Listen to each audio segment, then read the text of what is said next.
Stumble forward, stumble forward. The stumble forward, stumble forward. The stumble forward, stumble forward. The stumble forward, stumble forward. The stumble. I'd like to welcome Katie-Ellen Humphries to the Stumble Forward. Katie-Ellen is a stand-up comedian, writer, and sketch performer whose work has been featured on CTV, CBC Television, ATPN, and Out TV. Her comedy album, Ladyfinger, debuted in the top of the iTunes chart, and she's a regular on CBC Radio's beloved show, The Debaters, where she's also worked as a producer and writer. All of this, and she's a 3-time Canadian national open water swimming champ. Welcome, Katie-Ellen Humphries. Welcome. Thank you so much. Oh man, you kidding? I've been a fan because CBC Radio makes comedians into household names in this country. At least that's what it appears to me. Is that true? I believe that it's true for people that drive for a living or live quite rurally. Right. Like I feel like I've become like I feel like there's a star system in Canadian comedy because of my devotion to that show.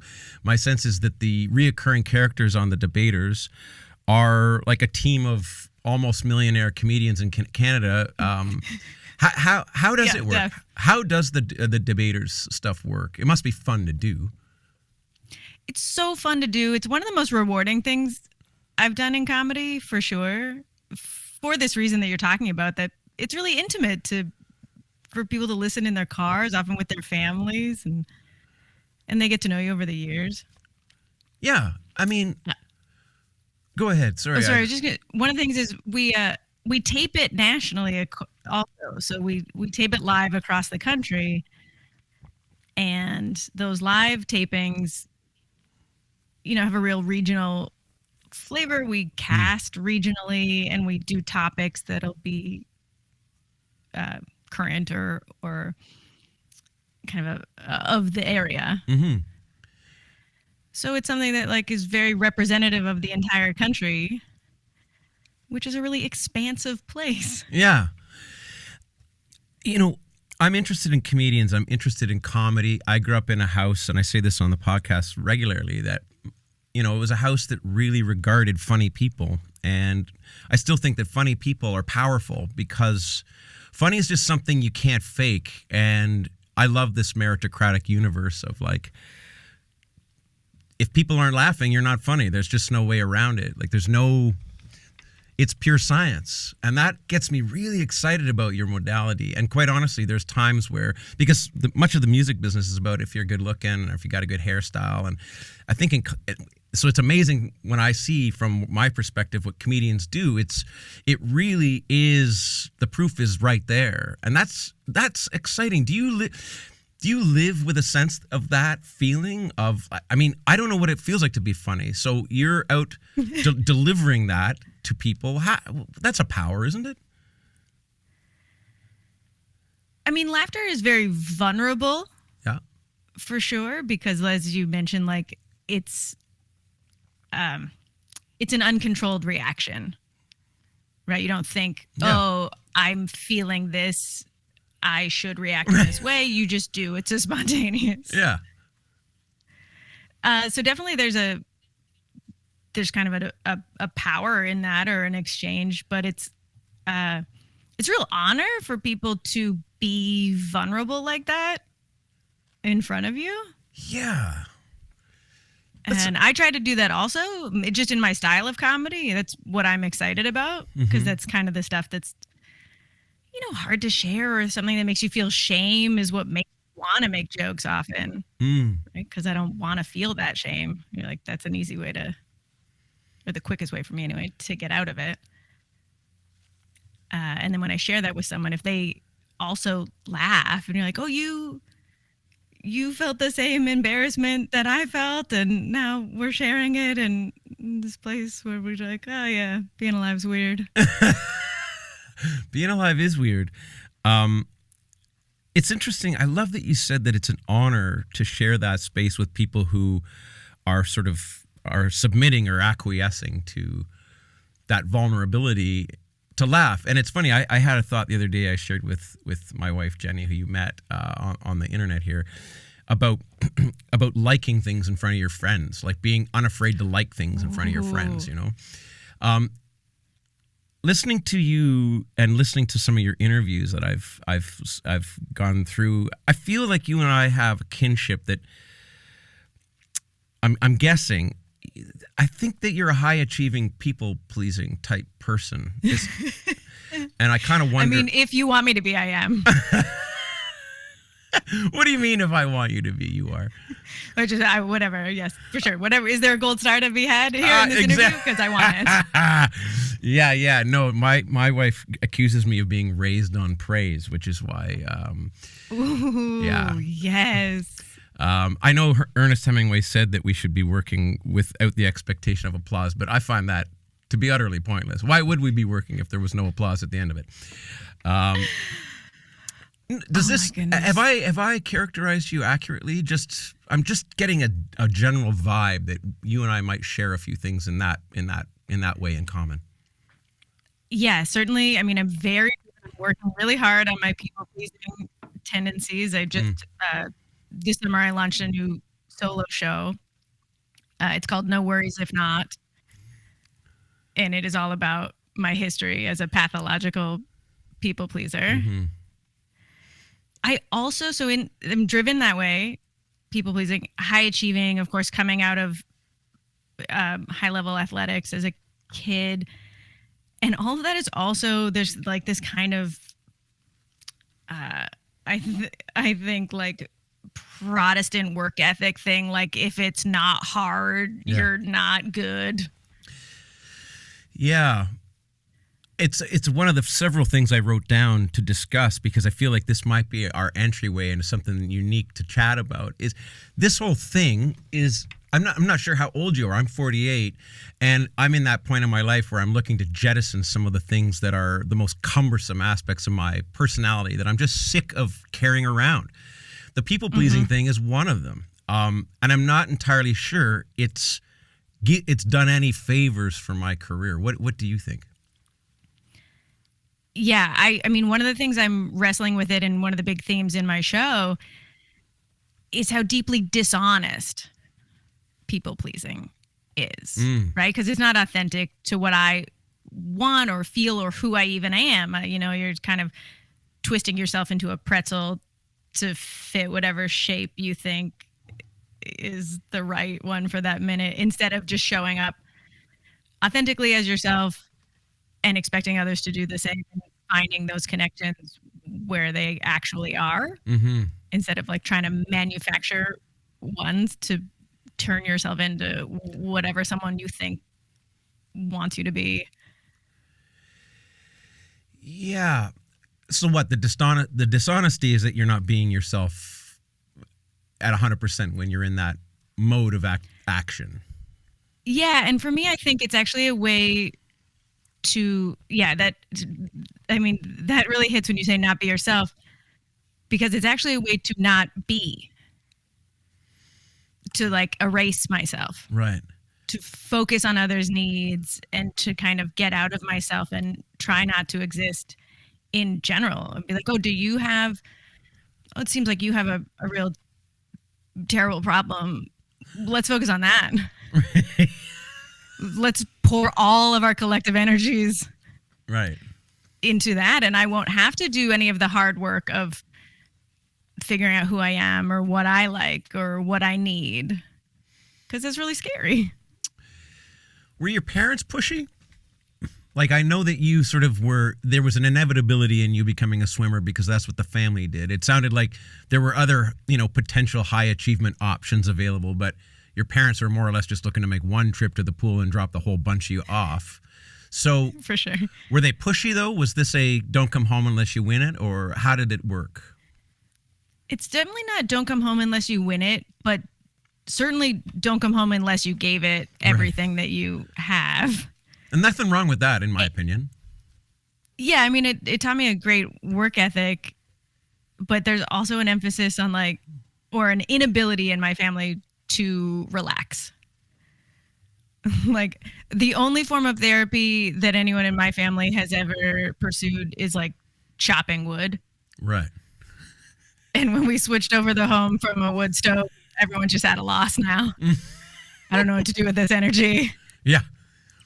Yeah, I used to chop my way into near happiness, and without my ability to split wood with an axe, all of a sudden I'm carrying a much deeper burden.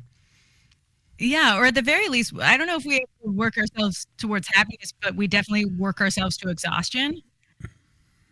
And then when you're exhausted, you don't have to look at stuff either. Yeah, this is It's not that dissimilar to when people, abuse alcohol or drugs or things. It's just like it's a way to numb, right? So you've created a whole new one person show on this people pleasing thing. So are you struggling with this, or you're looking at it, you're examining it right now? You're in a relationship with this concept. So I'm not out of left field here. I sort of felt No, spot on. okay. So what are you discovering then? Like, beyond the fact that it's inauthentic, it allows you to sort of avoid having to be anything at all. What else on this people pleasing front? Well, if one of the things that I love about comedy the most, it's connection. That's number one that I'm doing this for. That has been brought out as I do this year after year and, stumble forward, trying to be an artist in Canada. Fundamentally, when I think about, should I stop doing this or should I do something else or whatever, it always comes back to the thing that I love is connection and connecting to the audience. That moment I shared earlier about when you say something grotesque or disgusting about yourself or horrible, and you see a moment of recognition of someone in the audience, you're like, oh yeah, we're all just trying. So one of the things as I work through the people pleasing stuff is how that people pleasing drive gets between connection, right? Because you're making masks and you're like, oh no, it doesn't matter. No, I don't mind. Keep going. Please go on. No, go ahead. I'm not hungry. Any of those things. You're just kind of making these false fronts of yourself, which will distance yourself from other people. And I think, like you were saying, as I get older, I'm also more excited to do those things that are scary. For many, many years, I put on all these masks, right? And now I'm see how they didn't serve me. Yeah.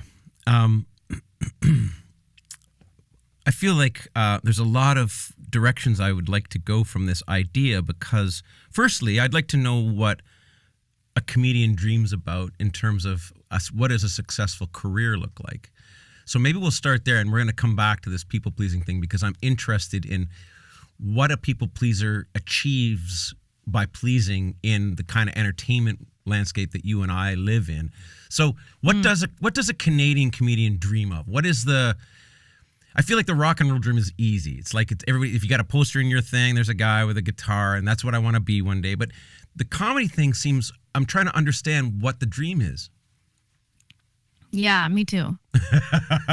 Okay. Yeah, I think starting out, it's not so different. There's massive comedy artists that people put posters up of, and you see them on late night television, and they have hour specials on HBO, and I think that's sort of the model that you see. And for myself, anyway, as I got into it, it was like that's not kind of a pop that happened for me or a trajectory. And this is sort of a wild departure, but it is relevant in a way. When I realized that sort of those things were not going to happen for me, or not, I don't mean never, but like when I felt very dejected about what I had or had not achieved. At the time, I was reading this book about minor league baseball players because I absolutely love minor league baseball. Okay, I love that. And so thousands of people play minor league baseball. They're playing they are professional baseball players. They get paid to play baseball, but very little. Paid like an almost unimaginably small amount. Unimaginable that we allow it because it's truly wild. And it's a short season, right? So when I say a number here, it's a number that like you couldn't possibly as an adult live a life, but that's what they make. And they're all gunning to get to major leagues, which statistically almost none of them will. A truly small number of people will. They live in these apartments with their entire team almost, they travel to these tiny towns. They have to pack their own eggs. They're living out of hotels, fast food, like it's terrible, road life, which I'm sure you know well. And the idea, and they have to, keep themselves in peak physical sense in case. Yep. And sometimes they will get the call to go up to the majors once, they might play one game or then they come back down. So then when they do that one game, private planes, someone else is washing their uniforms, best food, biggest crowds. And you probably know that experience when you're like on the come up, where every once in a while you do a gig with a huge name, they bring you out on the road, or you play some massive theater, some huge festival, and the next day you're back playing a roadhouse. Yep. And so this was many years ago, but I was at kind of my lowest thing about my career. And I was reading about these ball players, and it didn't matter, every ball player story was exactly the same. It doesn't make any sense to do this. Yeah. If you're just looking at, logically, if you're like a capitalist system trying to get ahead, have a family, even just have a nice life. But fundamentally, they love to play the game. And I realized that I love to play the game. I love to tell jokes, and I love to share that time with people. And now I don't have those existential should I do this anymore, because I know that I always will, regardless of whether I have, this quote unquote success like you're talking about, or if it's always something I just have to do at open mics in my hometown. I mean, this resonates with me because I have a firm belief. There's a Jay-Z lyric, it's not the life that I chose, but the life that chose me. And I'm interested in lifers in all modalities. I just love when somebody's born to do something and they're doing it. Again, I have to bring up that Hemingway quote from that a writer should write regardless of whether there's applause at the end of it. And I feel like you're saying you've characterized that in this pursuit that the quote unquote lower level professional baseball players are playing for peanuts in the hope that thing happens. And the dream of success, like we haven't sort of gone deep into where you were when you were considering your own career, but I know that over the years I've had to move the goalposts for myself on what success feels like or what it is, because the initial version of success I was shooting for felt like it was getting further away, and that if I was going to ever be able to look at myself in the mirror again, I was going to have to change what I thought success was in order to be in a place to where I could accept who I was again, because there was so much of an effort put into becoming a household name and all of that stuff. It's hard on the heart, and some people win and some people don't. And maybe listening to some of your interviews, this is why I wonder about you and I as people pleasers. There are people from my cohort in rock and roll who are assholes, and they did very, very well. And I always thought, I wonder what that is. People who listen to my podcast will hear me ruminate aloud a lot about cool people and what cool people and how cool people are different than me. I'm an earnest person. I think you're an earnest person. And I believe you're born one way or the other. I think you're born earnest, which means you're never going to be cool. Or you're born cool, which means you're never going to be earnest. And for some reason, audiences like the fundamental conundrum of trying to crack a cool person. We as earnest, people-pleasing types, we wear our hearts on our sleeve. We're very easy. We'll tell you what we're thinking and feeling before you even need to ask. So in hindsight, when I'm looking at if I would switch out any personality traits from myself, that's the one that's always up for debate for me. And I'm curious, after listening to you chat about things like that in other podcasts, does any of this resonate for you? Yeah, so deep. And it's actually, I think, not something I've talked about with other comedians or in it, like on a comedy podcast, because I've always felt outside of a type of comedy that is cool.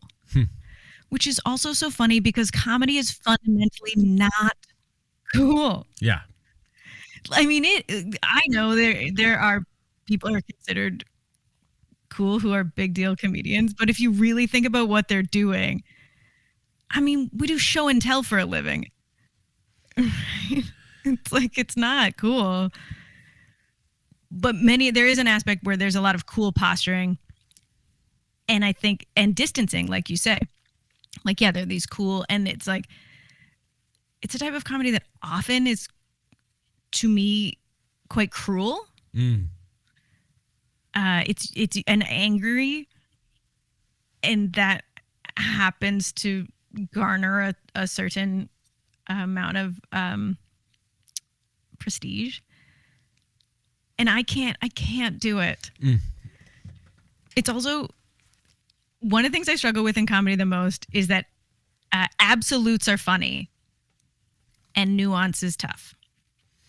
But I'm obsessed with nuance. Okay, let's say that again. So when I say what I mean is, I just want to absorb that one more time. I didn't know I was going to have to like get the soil ready for that one. So let's hit me one more time with what you just said.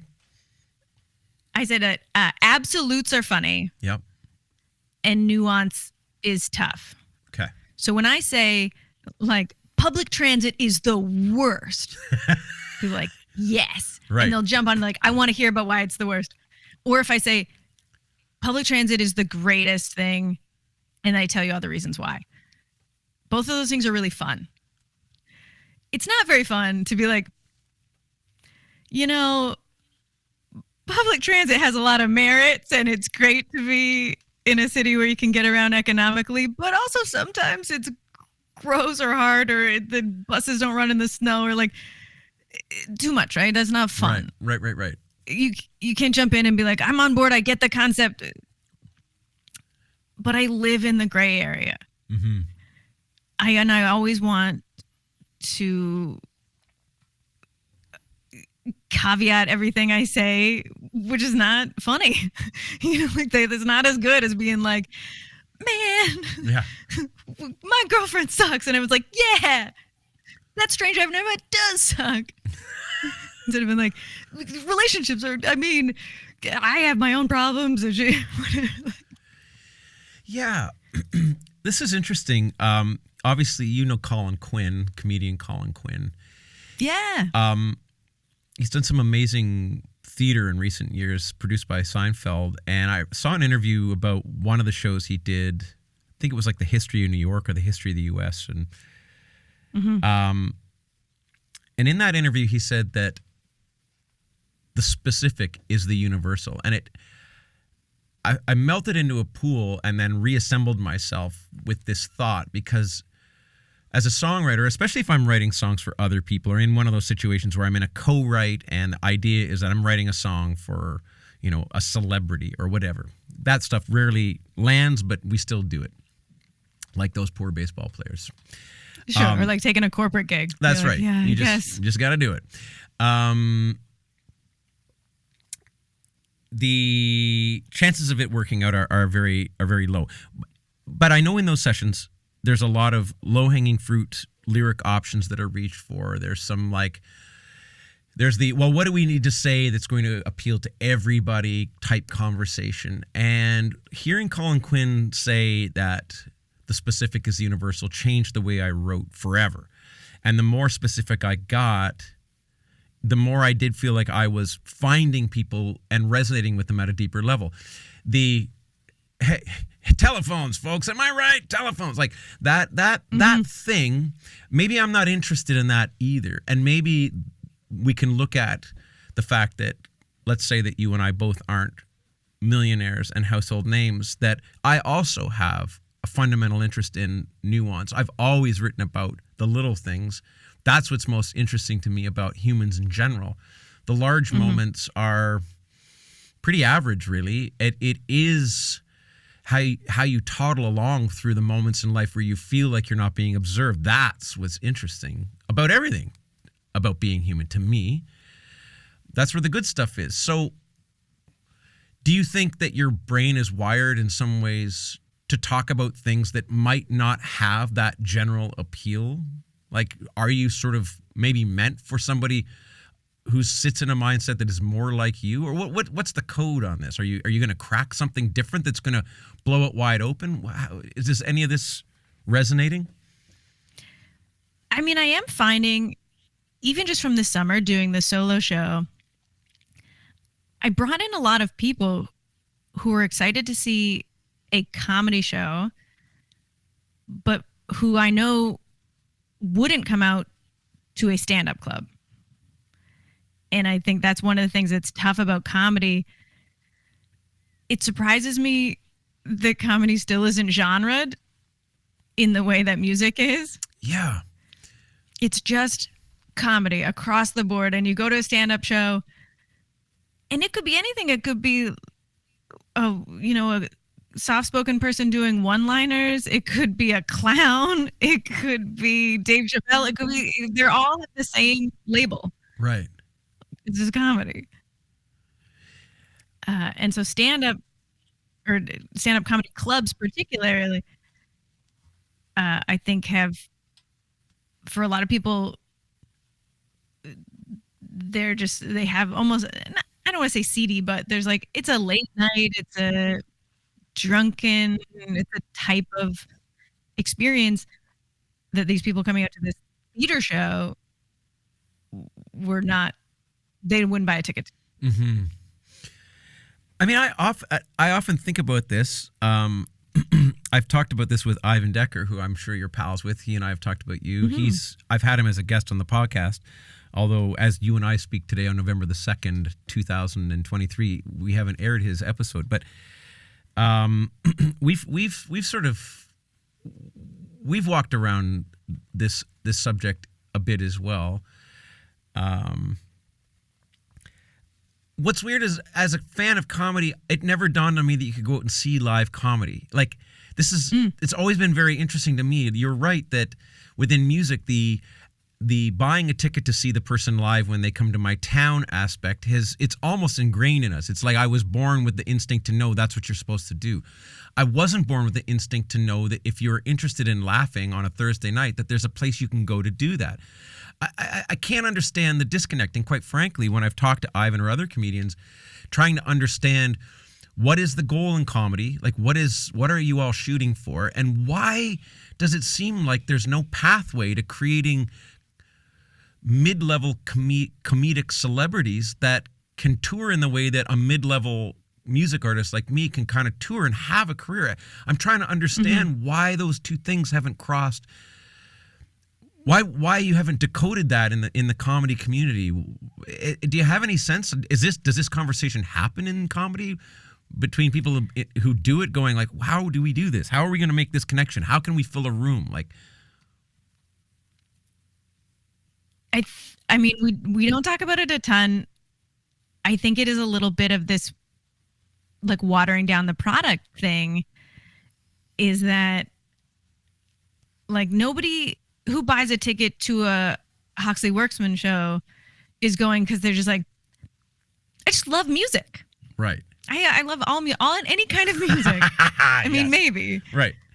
They're buying a ticket to see you. And unless you're very famous as a stand-up comedian, there will be another comedy show in every town. Like, they're very much regarded by most people as kind of like, they're all the same. Like, I've seen stand-up, or I saw stand-up, I didn't like it very much.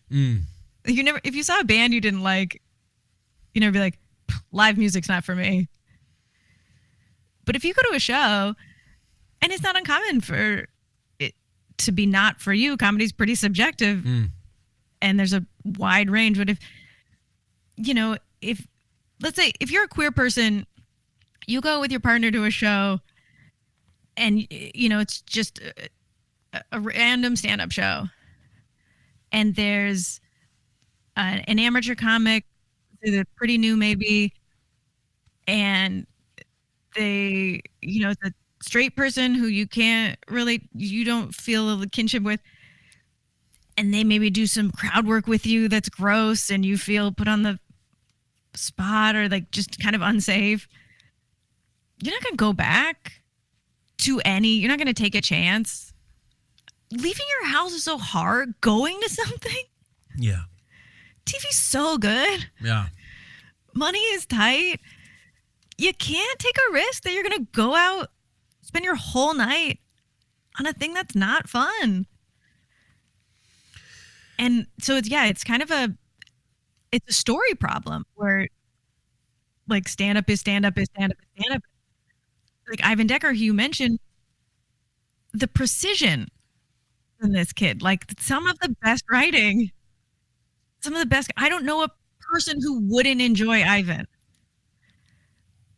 But if someone has gone out and seen something not good, Right. they maybe won't take a chance to see Ivan because they're marketed exactly the same way. That's all interesting. I feel like I have this discussion when I work in the theater realm. I feel like theater is one of those one shot and you're out. Like there's a reason why dads don't go to the theater. They were dragged to a community production of Annie or something when they, in the 1980s, and they saw theater and they're like, if that's what it is, I'm done. I don't need to see it anymore. And I've always said because I'm inside theater as an interloper, I'm a rock and roller going, like, I think that everybody here should be much more careful about what you put on stage because that critical mass element, all they need is to see one theater thing they don't like and they'll never come back. It's expensive. And it's expensive and they're already suspicious of what's going on in this building. They don't walk into it as a rule. So they're going to walk in once. They're going to feel like, it's not a place for me. Then they're going to see something that puts them, on edge. People have a fundamental dislike of musicals. I don't understand that. I can't believe that he was talking and then he was singing. That's not life. It's like, but it's sort of a suspension of disbelief, but hey, whatever. Rock and roll is not subject to the same stuff. Like, you can't, it's a 3.5 minute barrier to entry. You don't like this song? We got another one for you. You don't like this one? There's 10 million more. Don't worry. We're going to find something for you. If you saw a bad rock and roll show, I don't think that means you don't go ever see music again. But I feel like comedy lives in this league with theater. Like, it's a one try and you're out. Like, if I don't like it the first time, I'm never trying it again. Maybe I don't even quite understand that. And I guess we are more prone to being offended these days. We're sort of all on guard. I don't envy comedians for having to sort of navigate waters where you are throwing out material with the potential of harming somebody's feelings that you didn't anticipate. I guess I'm sort of ruminating aloud, Katie-Ellen. I'm sorry that there's no question at the end of this. It's a discussion about, I'm interested in comedy. Why didn't I go to comedy shows all these years? How do we create a star system of comedy in Canada outside of the debaters? I mean, if I had the answer to that question, Yeah. The background of this interview that we're doing wouldn't be both my living room, kitchen, and bedroom. I suspect. One thing you said, to go back, not to jump topics, but I was very interested when you said about observing people who are very successful and who are assholes. Right. Because I am also fascinated by this. I certainly, or one thing I'm fascinated by, people who are capable of having a singular focus. And that being their career. Yeah. or, like, yeah, just I have worked with people who they're never not thinking about their act. They're never not thinking about the joke, the show, to the detriment of their life, for sure. They are not happy, and they are not fun to be around. And and as a people pleaser, I trail around after them, tipping staff at clubs because they don't treat them well, and I can't, and I fundamentally I'm not wired that way. Yeah. I don't care about the show in that way. I care about the experience of the show. I hope that these people came out. It's their Friday night. They work really hard. They want to have a fun time. And as part of that, I want to perform as well as I can so that they have fun. But if they started chatting or they wanted to take the show in a different direction, I couldn't possibly be like, no, I have a special to tape. I have to do it this way. You're bad. Get out. Or worry if the crowd was a little rowdy or because I didn't get to do the thing I was working on. I just can't care about it that much. I used to feel a lot of shame about because I'm like, oh, I'll never be successful because I can't be singularly focused on this career. But as I get older, I'm like, that's no way to live. That's no way to have a full life. Right. That's interesting because I feel like I have a little bit of that. I feel like in some ways, even if I was to, when I think of sociopaths or sociopathy in general, I think about, well, I do have some, I can understand it because I know that there's a sliver in me that has a sociopathic wiring that goes along with the artist character, which means I want to be listened to above somebody else. But it's never that sliver or that pie-shaped tranche in me is not big enough that I've stepped on people's necks to get to those places. I, like you, am interested in being the apologist for the asshole as opposed to being the asshole. I go around and clean up after them as well. Yeah. My friend Nigel has this beautiful line in one of his songs. I'm a narcissist with low self-esteem. That's what an artist is. Oh my gosh, that's good. I know. It hits, right? Wow. And this being a performer is this perceive me, but don't. Yeah. You have this drive to express yourself, but also the idea that someone would see you is horrifying. I mean, comedian is absolutely that. You're like, give me all of the attention because I'm gross. Yeah. And disgusting and hateful. This is huge. This is a big one. Yeah.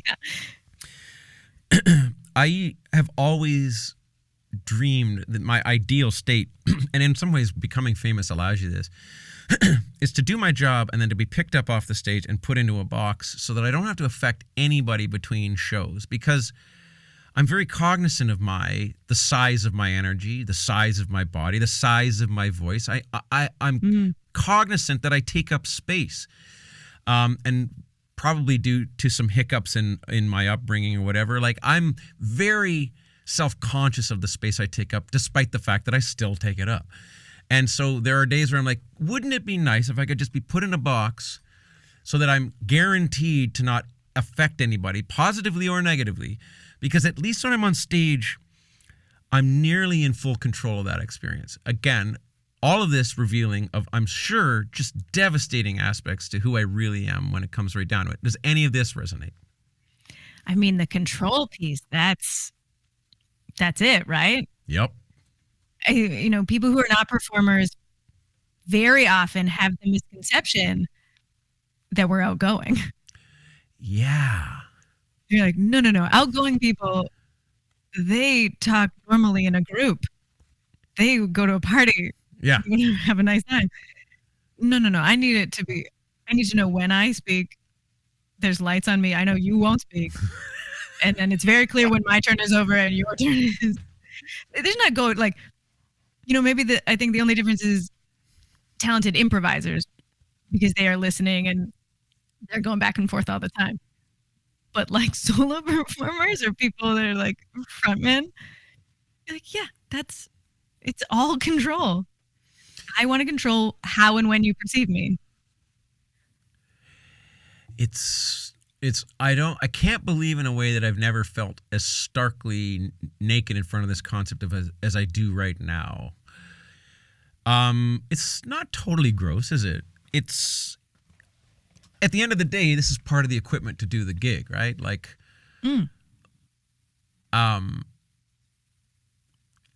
we can be grateful that we're not assholes, but is the asshole that much more authentic in the end? Sometimes it just comes down to wiring. There's a certain anxious person that is more comfortable addressing a crowd than one person, and that doesn't make that person a monster for needing that and being less good at one-on-one. In the same way that someone who's good at one-on-one and would be horrified by the idea of public speaking, I don't think it's better or worse, or that there's a value judgment. I think it's just, different strokes. Yeah, it's interesting. I'm even thinking back to when I was younger, and it was very obvious to me that if I was going to be in a room with a group of people, I'd rather be on stage than in the group, which is also in some ways feels a little bit terrible to out yourself. But it is what it is. That's just the reality of who I am. Let's just quickly, if you don't mind, go back to this idea of success, because I wanted to run another thing by you. Yeah, please. I have a friend in town here. I'm in Peterborough, Ontario. My closest buddy, my walking pal, is named Jeremiah, and he's a silver medalist, an Olympic silver medalist. He won a silver medal for rowing, I think 2 or 3 Olympics ago.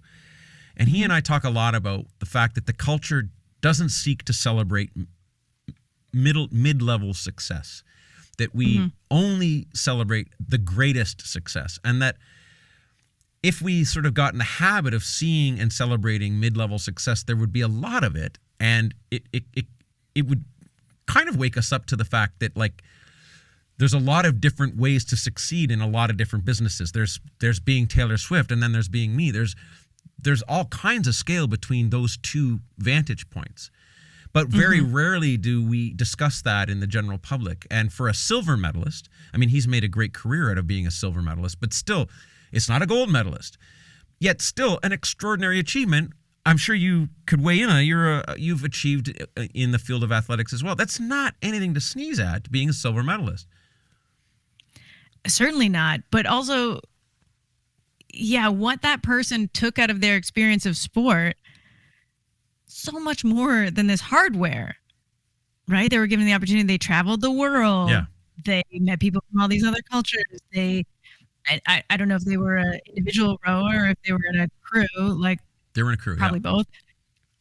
So that's an experience most people would never have. They push their body to an extraordinary limit.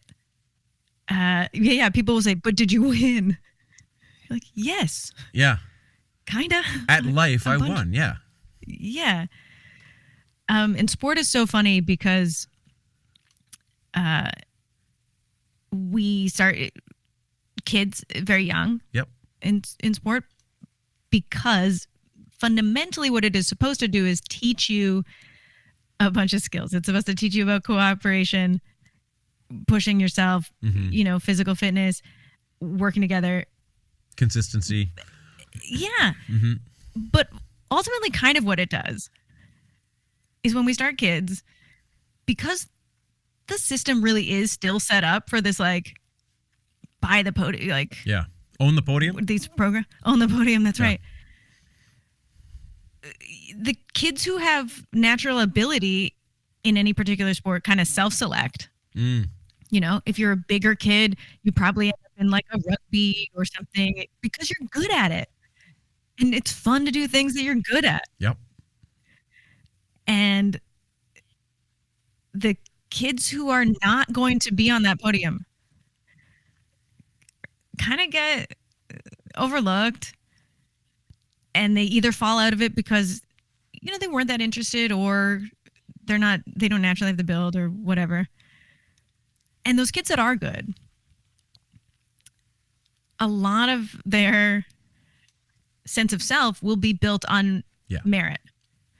For me, I had to, after swimming, it took decades to get out of this thinking of this performance mindset. The only thing that makes me good is if I perform well. And then also you've taken out the thing that I perform at.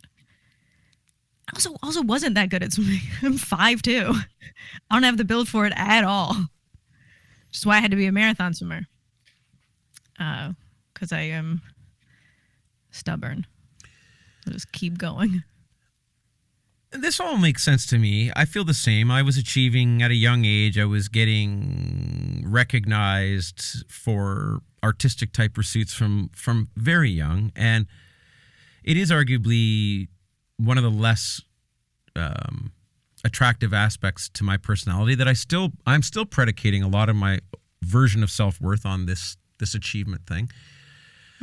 I mean, will I, by the end, be a black belt in all of this and have it all figured out? I don't imagine so. I mean, some of that wiring, despite our, the neuroplasticity and our ability to make, new pathways in our brain, there's some things I'm guessing I'll be carrying with me a lot further down this life road that I'm on. I also feel that some of that want for achievement has helped me in my career, but I also think that it has hindered me in personal relationships, for sure. Because, in a marriage or in an intimate relationship, if you're wandering around with this cumbersome monkey that is, I need applause and praise, which I'm not an applause and praise person per se. I find that part to be somewhat absurd, but I am in need of I do like to have my ideas heard. Arguably, this is why I'm doing this podcast as well, because getting into the nitty gritty with other artists allows me to kind of out myself for some of the more foible-oriented aspects of my personhood. And I think comedians, as you said in the beginning, get on stage and talk about how awful they are, and that's what comedy is. And that's maybe why I'm so interested in comedians, because, I keep quoting Hemingway, but I even think he said that you're the hero of your own story when you're a writer. And as a songwriter, I made myself the hero of my own stories as well. But I think comedians have to make themselves the zero of their own stories. Amen. Right? Is what you're saying. Yeah. I mean, I'm struck by in what you're saying, when you have this drive to create also, that's never off. So when you talk about it in your personal relationships and there's not really a vacation totally from being you. And I try to separate my sense of identity from, who I am as a person, to not be defined by my career. Yep. But there's my career as a comedian, and there just also is me who is a comedian. Yeah. And I will want to write and create and do those things. And there isn't an off day of that. Yeah.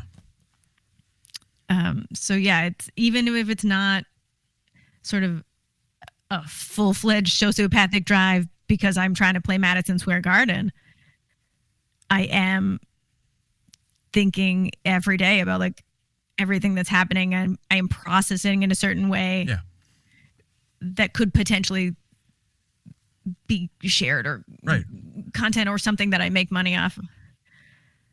But I'm going to do it anyway. It just that I'm struck by that relationship between where do I end or the career starts, because it's all one. There's no clocking out. I hear you, Katie-Ellen. I feel exactly the same. I mean, in some ways I've stopped believing that in order for me to be a good person that I was going to have to go out and separate those two things. So I remember as being a young person and consequently a young artist in my early 20s, and I was in the hospital with my grandpa on my mom's side who was dying. And I remember feeling like I had a set of like art goggles that were welded to my head, and I was like looking through this experience for what was in here to be written about.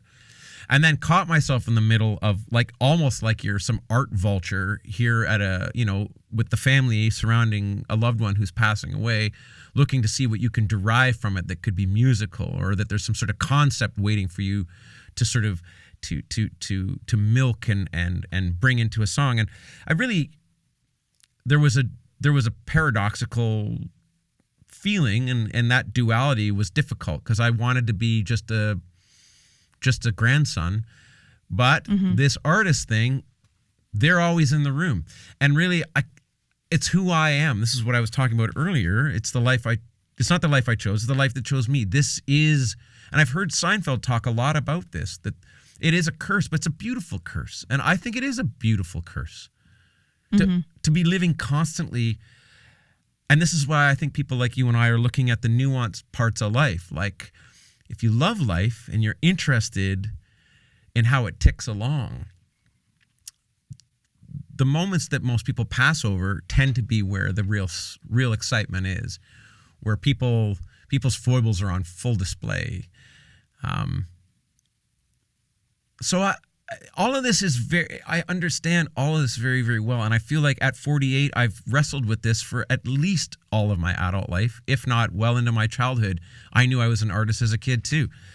And it's that being an artist is cumbersome. And in some ways I still put a small A on the front of my artist, because I never want to be perceived as an artiste who people need to stand down, artiste in the room, like, I want my Do you feel like that's also a little bit of a Canadian thing? Well, you know what?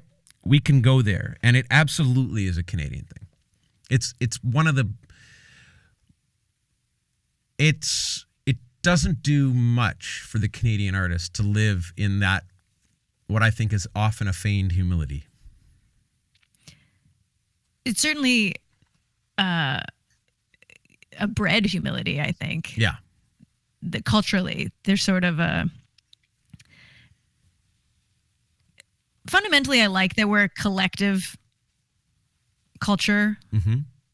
I think, we struggle with it at times, but fundamentally, I think as a country, we have sort of a sense of a collection. Not to do that comparing to America, but that is kind of how we define ourselves often. And we don't have the strong individualistic drive that is sort of bred into the culture in America. And in lots of ways, I think that's beautiful that we don't have it. But I also admire a lot about it. The confidence in America is intoxicating. And it's required in this field, and it's something that I have had to come to. I only just had this breakthrough like a week and a half ago. So in comedy right now, one of the big trends is to be putting out clips, video online. And I've really resisted. Not because I had some sort of fundamental belief against them. I kept saying, I was like, I just hate learning how to do new things, and like, I don't know, I'll eventually get to it and whatever. I put one out last week, but I realized, and it took me like an hour to figure out how to do it. I've been putting this off for, 2 years. But the only reason I did it last week is because I was trying to promote a show for someone else. And I knew that if I put a clip, it would get more views and I could get this thing. And I realized that I was like, fundamentally, one of the things that's been hard for me in this career, which I did not know until last week, is that it's me. And I can't invest in myself because it's not a product that I would promote because I feel weird about it. And I have to get it. Like, that's something I realized, like, that's my next big project to work on, to be like, you can't do this career without investing in yourself and being okay with putting yourself as a front and center, I guess. Which is weird. You'd think that would have been absolutely I know. drilled into you from your athletic life when you were young. Like, I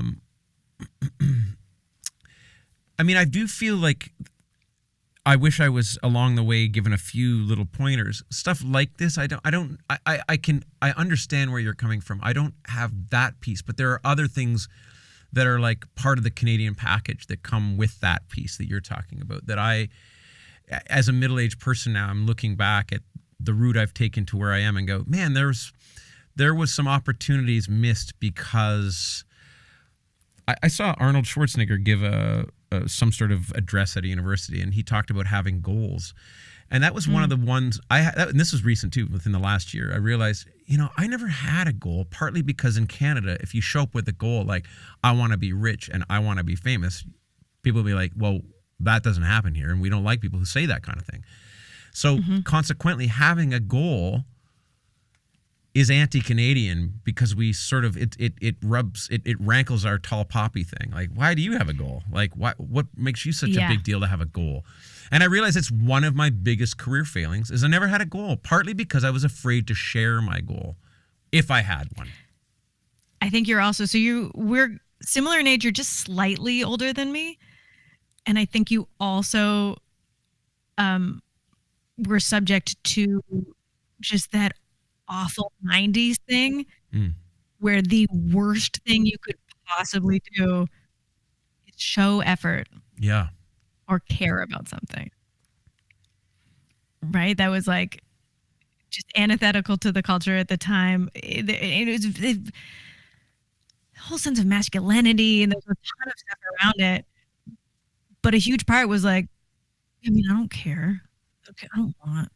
Yeah. Like, you just can't want things or to be shown to be like working hard at something. Yeah. Like, you had to be good at something, but like you weren't even trying. Yeah, I know. I mean, in a way, I was out of step with 90s culture during the 90s, and I was listening to jazz fusion music, and I've never really understood slack or anything. Like, I remember even how punk is often sold. Like, oh, there was this shitty erudite music made by real musicians who knew how to play their instruments, and thank God these idiots in a garage came along called punks, and they saved us from all this like music that was made by people who knew what they were doing. And for me, I was always like, sorry, how is this saving anything? Like, I was the 10,000 hours kid. Like, I'm not interested in hearing clowning around. I'm interested in hearing great and great only. So some of the 90s slacker thing, I hear you loud and clear. It wasn't my vibe. Even as a kid, it wasn't my vibe for this very reason, that I didn't buy into. You came out of your earnest. I have no choice about that. Yeah. I think in Canada too, there's this drive though to that similar thing though. You should be good. You should want to be the best, but not for any reason. There's no time where you're trying to get with, like, that would be gauche. Right. We should rent the podium, possibly, instead of buying and owning it, because it's an embarrassment to have that thing in the yard. Like, we want to have it. We want to receive our medal on it, but then we want to definitely have that put away. Don't want anybody looking like we're practicing standing on the top of the podium for fear that one day we'll be there and I knew he wanted that all along. How terrible. Mm-hmm. Mm-hmm. Well, this in some ways, I feel like we're going to have to wrap up shortly, but this is, if there's one thing I would like to come out of my podcast, if I can do this podcast over the years, is talk to enough Canadian artists to possibly parse through and disassemble some of the wiring in the Canadian artistic spirit, and maybe think out loud about how we might rewire ourselves so that some of this humility, feigned or otherwise, some of these things that don't really add up to us getting anywhere, if we can jettison some of that stuff, because it's a pain in the ass, cumbersome, and helps us to achieve nothing. Makes me crazy sometimes. And it's not just a solo thing. So when you were talking about your grief and going through that experience with your grandfather. Right. And you're trying so hard to be present, but you're also thinking from an artistic way. And a huge part of that is that experience is very, very hard. And it brings up a lot of very, very strong feeling. And if you're wired in a certain way, the way that you will tackle those feelings, the way that you will tackle pain will be, that's how you are trying to I don't want to feel this awful feeling. What can I do with it? And in your case, it's going to come out as art. What I am trying to realize for myself, so this summer doing the solo show, I felt I have these instincts where this is so self-indulgent. A solo show, just come to hear about me. And yeah, there'll be jokes, but I'm going to tell you a scary thing I went through and this tough experience. And you're going to sit here in the theater and feel with me. And I felt embarrassed. But I realized that I was only able to experience or learn about, let's say, this abusive experience that I was in because of other people having the generosity to explain when they were in that situation, or I wouldn't know it. I wouldn't recognize it. And so when we do talk about these human things, people can see themselves in it and then maybe more fully experience their times of grief or connect with something or, recognize a behavior in their life that they don't want to keep doing or want to go all in on or whatever. So I'm trying, I guess this is all to say, to unpack this idea that this is only a self-serving pursuit when we make something, and try to remind myself that when you put your your humanity on display, it helps other people see theirs, and just the way that I have benefited when other people did it, it's possible someone could benefit from me doing it. I heard the words grandiose and grandeur contrasted recently. The fear of being grandiose versus the grandeur of offering yourself up in that moment of generosity to talk about something that was difficult that might allow somebody else a perspective or a vantage point to go through their own difficult situation. Again, I would have liked to have been in my 20s and to think about grandeur versus grandiosity. But I'm thinking about it now, and that sounds... Is that resonant for you? Yeah, I think that's a very beautiful concept. Yeah. It's helping me parse through a lot of stuff, to be honest, because grandeur is exciting to me. Grandiosity is also exciting to me sometimes. But grandeur is a big deal. And I want to believe in the greatness of people. I love people as individuals. It's funny, I was a long-time misanthrope up until recently. And always, because groups are scary, but individuals are wonderful. I'm a huge fan of individuals. I've off-roaded a little bit here, but there's a lot to go through in all of this. And in talking to you now, let's make a plan and maybe talk again in a year, because I think we're just starting to get to some of these places, and that you're a little bit younger than me. Maybe it is in midlife that artists start to go through a disassembling process in order to rebuild. Because some of the old modalities feel hokey or not applicable. Even when I'm singing some of my quote unquote sexier songs that I wrote in my 20s, I've been talking a lot on stage, how ridiculous it is when you're young and you're writing these songs that you're gonna have to sing them as a middle-aged person. It's oh my God, I guess not. It's so strange about music. I think about that all the time. Oh, you do, huh? Well, because in comedy, it's like, once you've recorded it, that is it. It is done. You'll almost never do that joke again. Because that's just not the nature of it. So much of comedy relies on surprise. Right. So no one's like, oh, play your closer from 2019. But if I go see Def Leppard in concert, and some of their biggest songs they wrote when they were 17. Oh, man. And you're looking at a straight up senior citizen millionaire. Yeah. Sing about how, like, he's not going to take the garbage out, man. Yeah. I'm not going to clean my room. Come on, Dad. 7-day weekend. And, like, I love it. The songs are so fun. But it's so insane. Like, get off my back, man. You're like, that guy has been dead for decades. Yeah. Your dad's not around. He doesn't need you to clean your room. You have grandchildren. It's within this argument that I think about Leonard Cohen, who in his 40s became famous and said, I want to age in front of my audience. And that's my new goal.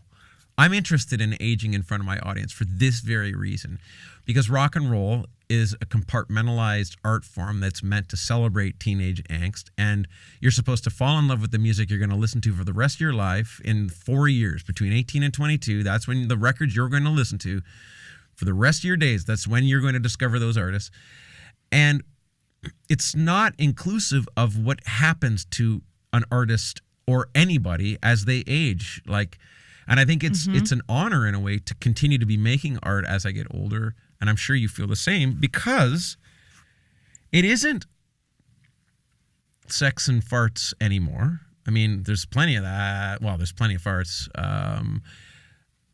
It's an expansive universe of an experienced person who is no longer. Their naivete was masquerading as courage in their early 20s. Now they've awakened to the fact that naivete has been replaced with experience. And can you still make rock and roll from an experienced place? It's not normal. It's not part of the brand experience, but I believe it can and has been done. That's so interesting. I mean, I'm so excited to be this age, and I'm more excited to create now than I ever have been. And I feel like I have perspective I've never had. And it's a really interesting place to be in the middle, right? Because you can look ahead and you've got an eye to what the second half kind of can be. Mm-hmm. You have experienced the first half, so you have a perspective on it. If you are fortunate enough, you maybe have a little more comfort in your life than you did in your 20s. So you got a bit more room.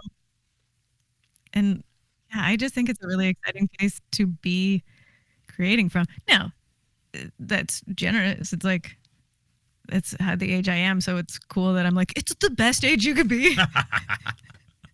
I own a Honda. I love a Honda. Honda. Yeah. I'm all in on being. Man, if you ever get a chance to be 40, do it. It's great. You're going to love it. It's nice to hear you say that. I mean, I hope that's true. I'm with you. Like, it's cool being, I hate to say it, it's cool being almost 50. Like, yeah. There's a sense also that I've survived a lot. There's a sense that I should have been spit out already.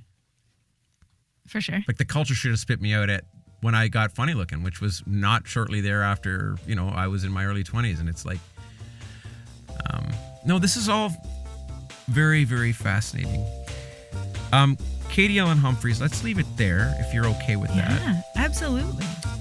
Thank you so much for this. The Stumble Forward is an Isadora Media production and is hosted by Hawksley Workman and produced by Jennifer Kavanaugh. Be sure to subscribe and follow The Stumble Forward. You can support the podcast at patreon.com/Hawksley Workman. Thank you for listening. Stumble forward, the stumble.